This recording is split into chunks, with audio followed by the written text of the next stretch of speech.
חיים, אתה איתנו? או, אני איתך שלום. כל הזמן, אני כבר שעה איתך.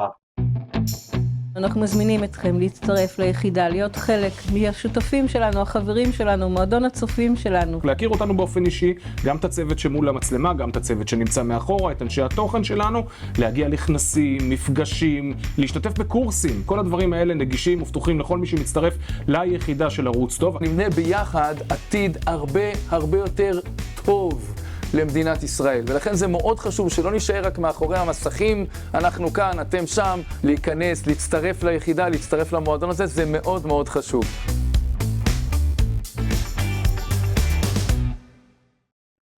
אז יש לך דברים שאתה רוצה להגיב אגב הדיון הקודם? אני לא שמעתי את רובו, אני רק יכול מה ששמעת? שמעתי על החות'ים, ובאמת האירוע והתקיפה של חיל האוויר ראויה לכל שבח, אבל אני לא יכול להגיד שזה מעט מדי, ודאי שזה היה מאוחר מדי. לא יכול להיות שמדינת ישראל לא תגיב על 220 ניסיונות של החות'ים לפגוע בישראל בנתיבי השיט. הם גרמו נזקים כלכליים אדירים, וישראל לצערי רק לאחר האירוע שהכטב"ם פגע בתל אביב, היא הגיבה. זה נכון שתל אביב היא סמל מיוחד, אבל עדיין התחושה היא, שלי לפחות, שהיה צריך לעשות את זה. ולמשל, מה הייתי עושה עכשיו? החות'ים שלחו טיל בליסטי לאילת, אנחנו הירתנו אותו. אני חושב שעל הטיל הזה צריך להגיב, וחזק, כי מה שהחות'ים עשו לנו הוא דבר בלתי נסבל, פוגע מאוד בכוח ההרתעה. מה עוד? אני רוצה להגיד דבר מרחיק לכת. חיל האוויר פועל בזירות במרכאות קלות עד היום. עזה, שיש הרבה גם כטב"מים שלנו ומל"טים, בסוריה וכו'. פעם ראשונה מאז פרוץ המלחמה שחיל האוויר הביא לידי ביטוי את יכולותיו, למענם הוא התאמן, למענם רכשנו את כל המטוסים, את ה-F-35 ואת ה-F-15, לכן הוא יכול להתפנות לזה, ולבוא ולהגיד לחות'ים, זה לא חודדה, זה היה רק הראשון, ואם אתם לא הבנתם את הרמז, תהיינה מתקפות נוספות, ואני לא חושב שלחיל האוויר מתוך היכרות עם מה שקורה בחיל, יש בעיה, כמובן צריך להתכונן, זה יכול לקחת שבוע, שבועיים, אבל לבוא ולהכין מתקפות רצופות נגד החות'ים, ולהחזיר את כוח ההרתעה של ישראל, דבר שלדעתי מה-7 באוקטובר נפגע קשה, והעובדה שאנחנו במשך 9 חודשים לא מצליחים לנצח את החמאס, למרות כל דברי הרעב, גם זה פוגע ביכולת ההרתעה, ולכן חשוב מאוד שזה יקרה.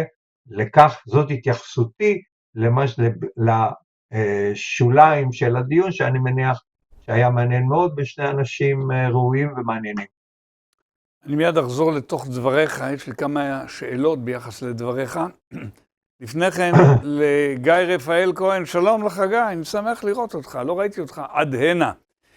למה אין קישור להרשמה לסמינריון, ושאלתך, סמינריון ולא זה נופשון? אנחנו עושים איזו הבחנה בין, ענת, אני לא שומע, זה איזושהי הבחנה בין סמינריון, שאתה היית בו, אחר, לבין נופשון, משהו באופי אחר, ולגבי קישור, תכף אני אקבל בוודאי מענה, או שיופיע על המסך, ויהיה קישור לנופשון שלנו בתל אביב. סליחה, זה דבר אחד. דבר שני, אני חוזר ומזמין אתכם, חברים יקרים. אתם מוזמנים להצטרף לערב הזום שלנו עם אליהו יוסיאן. אתם יודעים מה הכללים, אתם המראיינים, לא אנחנו המנחים, אתם שואלים, אליהו יוסיאן יענה. כל אחד מה שהוא רוצה, זה לא מצונזר לחלוטין. המספר בסופו של דבר של המשתתפים מוגבל, כי זה זום יש הגבלה במספרים. 5 באוגוסט אתם מוזמנים למצטרפי וחברי היחידה. מי שלא, לא יכול להיכנס לזה.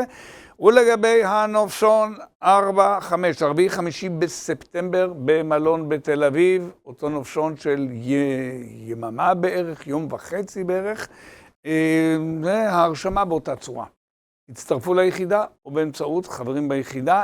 אגב, גם לא חברים ביחידה יכולים להצטרף להשתתף בנופשון, המחירים פשוט שונים. זהו, גמרנו את החובות הללו.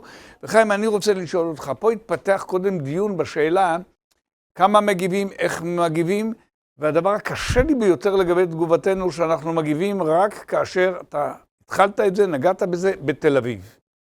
אי אפשר להימלט מזה, אי אפשר להגיד מלאה שאה. זאת אומרת, ואני שומע את אנשי הפריפריה בצפון מדברים על זה, או בדרום, מדברים על זה כל הזמן.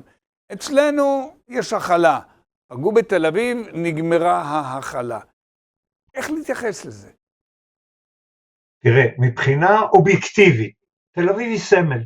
היא סמל תרבותי, כלכלי וכדומה, לא בעינינו, גם בעינינו, אבל בעיני כל אויבינו.